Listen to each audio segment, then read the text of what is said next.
Halo teman-teman,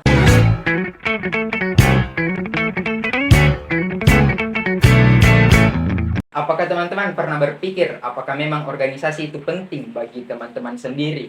Atau apakah memang organisasi itu penting bagi masyarakat sekitar? Apakah memang organisasi itu memberikan dampak yang nyata? Saya Muhammad Rifaldi sebagai koordinator Departemen Media Prestasi akan memandu jalannya segmen Misektol kali ini yang ditemani oleh dua orang narasumber, yaitu Saya Muhammad Irham selaku Ketua Umum Misekta periode 2025-2026. Saya Muhammad Rizky Jidanto selaku Ketua Badan Pengawas dan Pemeriksa Misekta periode 2025-2026. Oke, apakah memang menurut kedua narasumber yang kami undang kali ini, apakah memang organisasi memberikan dampak yang nyata atau memiliki manfaat yang nyata bagi seorang mahasiswa? Kalau menurut narasumber bagaimana?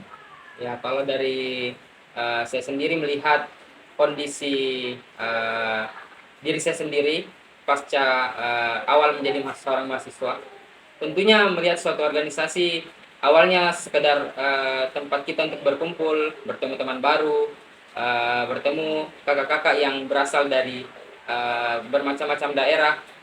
Cuman ternyata secara tidak langsung pemikiran-pemikiran saya juga ikut berubah, di mana yang dulunya terlalu fokus kepada diri sendiri, kemudian menjalankan proses di Wisekta ini, lama-kelamaan makin peka terhadap lingkungan sekitar, terhadap isu-isu khususnya bidang pertanian, karena di dalam Wisekta ini sudah benar-benar tertata dan juga sudah dirancang agar kader-kadernya bisa lebih peka dan lebih kritis melihat suatu hal di masyarakat.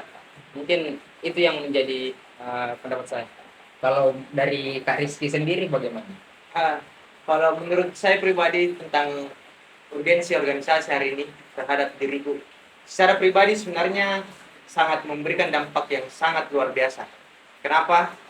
Banyak hal-hal yang sebelumnya saya tidak tahu menjadi tahu. Banyak hal-hal yang sebelumnya saya rasa tidak perlu saya pelajari, tapi ternyata saya harus pelajari. Dan terlebih saya sebagai mahasiswa pertanian yang awalnya bahasanya kita itu buta terhadap pertanian hari ini, itu ternyata masalah yang hadir di bidang pertaniannya terkhusus di Indonesia hari ini itu sangat kompleks, dan ternyata sampai hari ini itu banyak hal yang masih perlu kita perbaiki. Dan itulah mengapa saya rasa penting berorganisasi, karena apa yang disampaikan tadi Saudara Ketua Umum itu benar. Kita semakin peka merangsang setiap hal-hal yang terjadi di sekitar diri kita maupun lingkup bidang kita. Nah, jadi organisasi ini sangat berpengaruh dalam menumbuhkan kesadaran seorang mahasiswa dari mahasiswa baru sampai sekarang ini. Nah, saya juga merasakan hal tersebut. Dulu saya tidak memaknai proses. Sekarang saya memaknai proses. Nah, ternyata setelah kedua narasumber kita kali ini masuk ke sebuah organisasi, khususnya Misekta, yang mana orientasi awalnya itu bermisekta mungkin berbeda-beda. Nah, ketika sudah masuk, mungkin sudah memiliki orientasi yang sama. Nah, apakah ketika dalam proses masuknya atau pada saat sudah masuk itu, organisasi ini bisa menumbuhkan kesadaran kedua narasumber terhadap masalah-masalah yang terjadi sebenarnya ini yang di Indonesia, terkhusus baik itu isu nasional, isu daerah, maupun isu dari kampus pun sendiri. Karena sekarang mungkin isu yang sering diangkat di lingkungan kampus itu ada MKPK, ada jam malam dan sebagainya.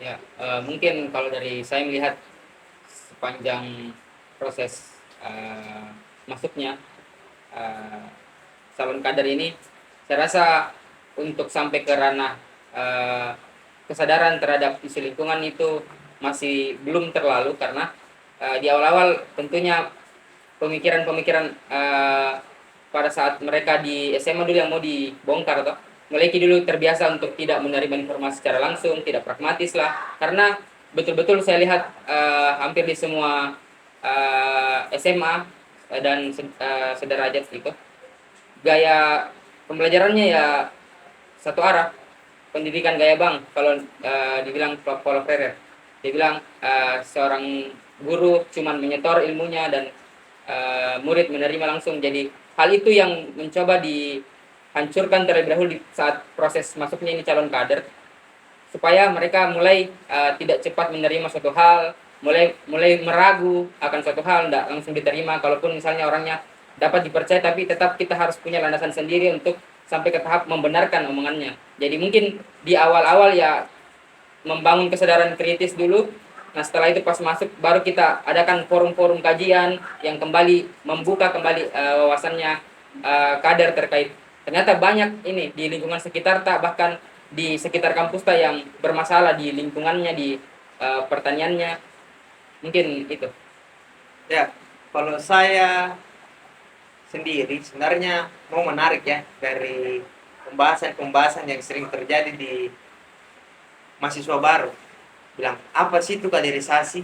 Ya. Apa sih itu proses pengadilan dan lain sebagainya? Apa sih kita lakukan itu pengumpulan dan lain sebagainya? Banyak orang yang bahkan sampai mengatakan bilang, apakah dulu apa dikerja? Begitulah bahasanya. Maksudku, semua pasti pernah merasakan pertanyaan seperti itu. Pasti, yakin dan percaya pasti. Tapi, coba Ki menelisik lebih jauh. Kalau mungkin memaknai sebuah kata proses, itu lebih besar Ki dampaknya.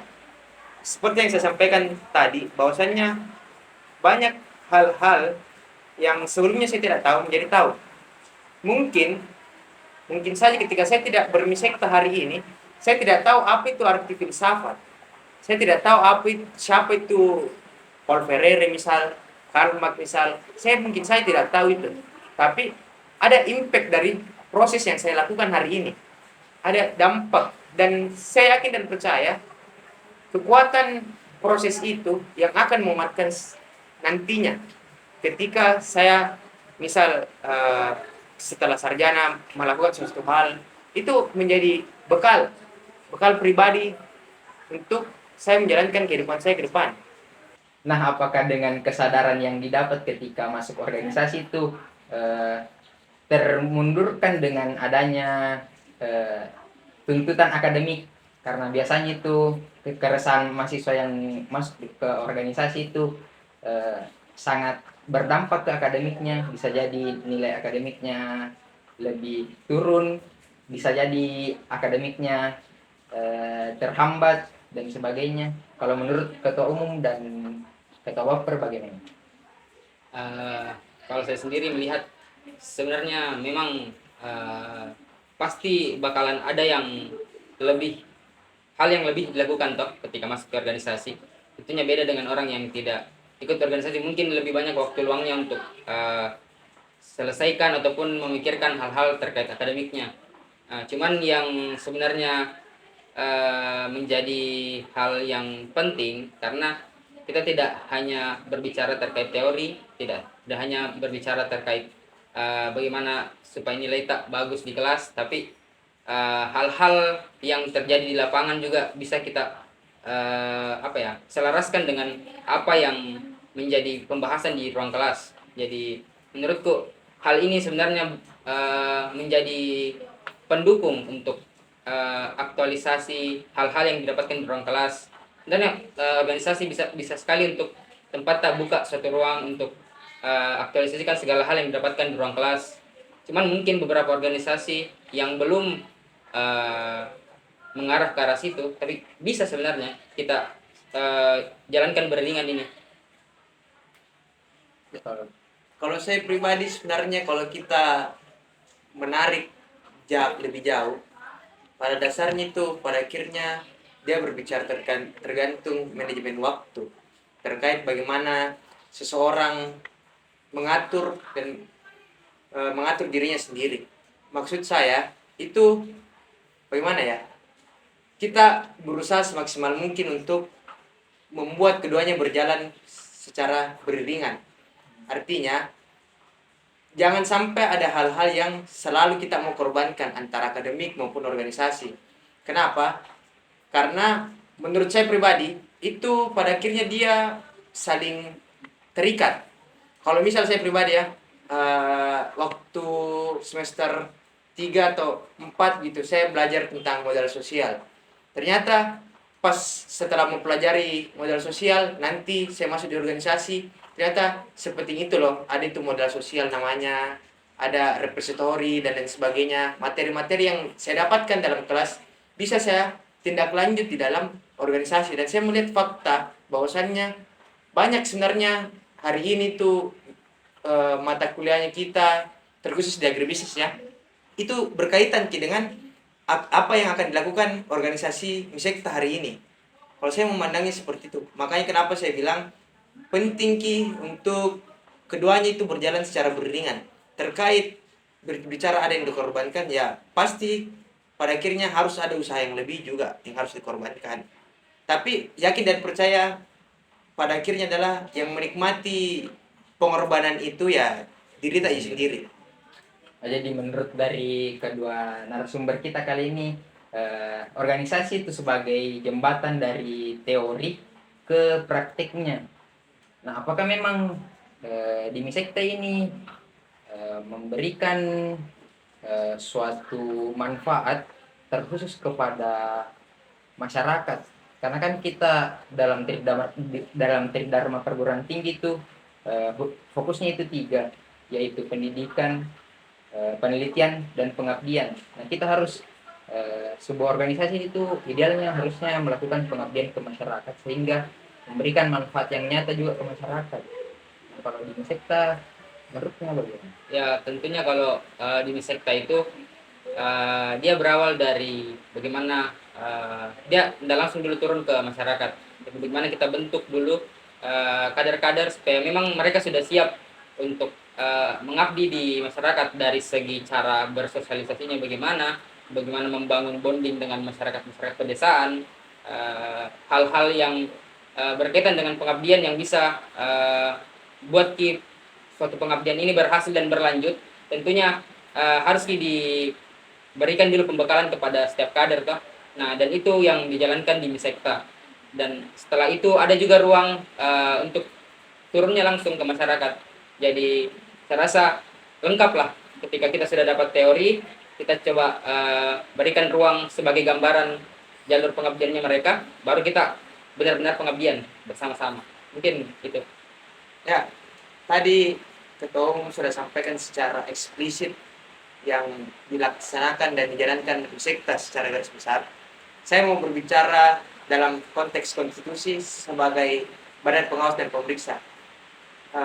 Tadi apa yang disampaikan moderator, ada Tridharma perguruan tinggi, dan itu masih menjadi landasannya Misekta hari ini untuk berjalan. Pertama, ada pendidikan, penelitian, dan pengabdian. Nah, itu harus dijalankan oleh Misekta karena itu menjadi konstitusi yang ada di Misekta. Selanjutnya, ada di konstitusinya juga Misekta menjelaskan bahwasannya menjadi sumber insani pembangunan pertanian. Artinya ketika kita mendapatkan teori, kita mendapatkan ilmu, pada akhirnya kita harus menindaklanjuti ilmu itu. Jangan hanya untuk dirinya kita sendiri itu ilmu. Kalau bisa kita bagikan mungkin ke masyarakat atau mengimplementasikan lah bahasanya ke masyarakat yang bisa kita bantu.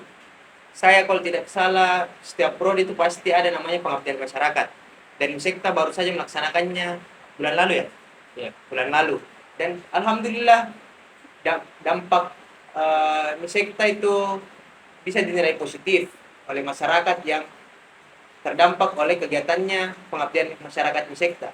Karena saya lihat juga setelah saya searching, setelah mendengar cerita dari beberapa orang, dari senior, saya juga mendapat pengetahuan kalau misal di tiap periode itu pasti Misekta juga melakukan pengabdian, pasti menjadi salah satu program kerja yang harusnya ada, menjadi wajib. setelah mendengar pandangan atau pengalaman dari kedua narasumber kita ini, kira-kira ada tidak sepatah dua kata untuk para penonton, teman-teman, mungkin yang belum berorganisasi atau lagi ingin berorganisasi? Mungkin kalau dari saya untuk orang-orang yang belum berorganisasi, saya rasa mungkin itu sudah menjadi pilihannya mereka. Tapi yang sebenarnya sangat bisa dimanfaatkan dalam berorganisasi itu bagaimana kita di dalamnya bisa membuka ruang sendiri ataupun mengambil ruang itu untuk kembangkan potensi diri sendiri, baik itu dari segi soft skill maupun hard skillnya. Nah, tergantung dari bagaimana kita dalam mengkonsepkan ataupun merancang suatu kegiatan dalam suatu organisasi. Jadi menurutku ketika kalian mungkin ada tidak suka terkait suatu organisasi, ya kalian masuk dan ubah. Mungkin itu yang bisa saya sampaikan. Kalau saya secara pribadi tuh sebenarnya lebih ke selama menjadi teman-teman berkesempatan menjadi mahasiswa, lakukan segala hal yang merasa teman-teman ingin lakukan. Apapun, silahkan coba semuanya yang teman-teman rasa ingin coba. Karena tidak ada hasil yang instan, teman-teman. Setiap apa yang teman-teman lakukan hari ini, yakin dan percaya ke depan pasti bakal ada impact-nya. Tidak sekarang, tidak besok, dan tidak lusa, tapi kita tidak tahu di masa yang akan datang part apa yang bakal berdampak secara nyata ke diri kita sendiri. Jadi ketika kita tidak lakukan, kita sudah pasti gagal, Di. Ya, Tapi kalau kita lakukan ada kemungkinan Ya. berhasil dan gagal. Mungkin beberapa pengalaman yang kedua narasumber kita kali ini bagikan pada segmen kali ini mungkin bisa menjawab beberapa pertanyaan teman-teman, apa sebenarnya organisasi itu, apa manfaatnya, dan mungkin banyak pertanyaan-pertanyaan yang lain. Saya berterima kasih kepada kedua narasumber yang telah menyempatkan hadir pada segmen Misektal kali ini. Mungkin kita bisa bertemu di luar dari segmen kali ini. Dan saya juga berterima kasih kepada teman-teman yang sudah menonton segmen Misektal kali ini. Sampai jumpa di mana-mana.